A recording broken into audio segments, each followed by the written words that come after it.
আমার বাবার কথা বলতে গেলে সব সময় আমার চোখে পানি আসে। আমার বাবা একজন ইবতেদায়ী মাদ্রাসার শিক্ষক। 10,000 টাকা বেতনে জব করে উনি 3 বছর আগে অবসর নিয়েছেন। উনি কখনো চান নাই যে আমি মানুষের জন্য এইভাবে মানে আলাদাভাবে কখনো কাজ করি, কিন্তু উনি সবসময় আমাকে একটা জিনিস শিখিয়েছেন, সততা। আমাকে এই আন্দোলনের মাঝখানে যখন ডিবিতে যখন 17 তারিখে যখন হচ্ছে আমাদের প্রতিনিধি 3 জনকে তুলে নিয়ে গিয়ে মন্ত্রীদের সাথে বসানোর ইয়ে করে আমাকে ফোন দেওয়া হয় ডিবি থেকে। আমাকে বলে যে হচ্ছে যেতে হবে ওখানে, গেলে লাইফ সেটেল হবে। এরপর আমি বললাম যে হচ্ছে আমার বাবা সেই শিক্ষা দেয়নি। তারপর বললো হচ্ছে তুলে নিয়ে যাব।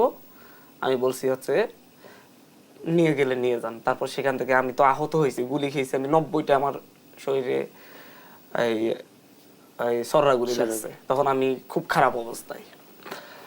আমার বাবা এলাকায় খুবই সম্মানিত একজন মানুষ, এলাকার মানুষজন খুবই সম্মান করেন। খতিব ছিলেন, মাদ্রাসার শিক্ষক ছিলেন এবং কারোর সাথে কোনো সমস্যা নাই।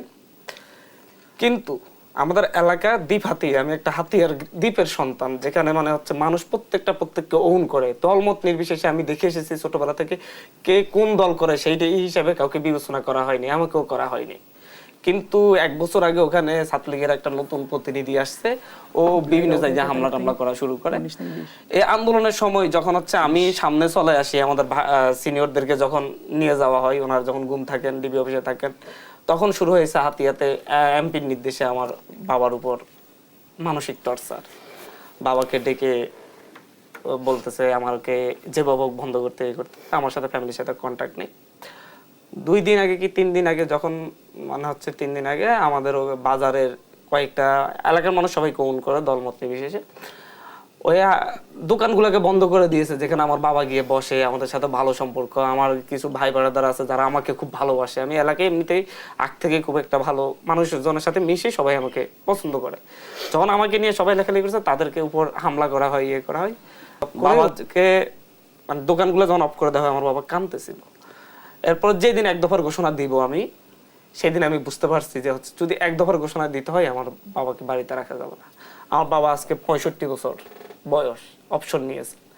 আমার বাবাকে এই জীবনে প্রথমবার বাড়ির বাইরে থাকতে হয়েছে ফ্যামিলি সহ। আমার বাবা আমাকে যখন আমি বাবাকে বলি বাড়ির বাইরে যান, আমার বাবা চোখ থেকে কান্না করতেছিল, খুব কান্না করতেছিল।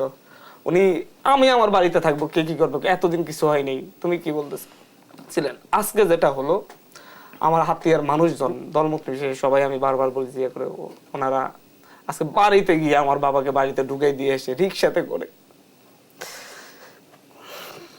মিছিল নিয়ে পুরো হাতিয়া প্রদক্ষিণ করে। আমার লাইফে এর সাথে আর পাওয়ার কিছু নেই। নিশ্চয়ই আমরা চেয়েছি দেশকে বৈষম্যহীন রাষ্ট্র উপাধি দিতে। আমার হাতিয়ার মানুষের উপর কোনো ক্ষোভ নেই।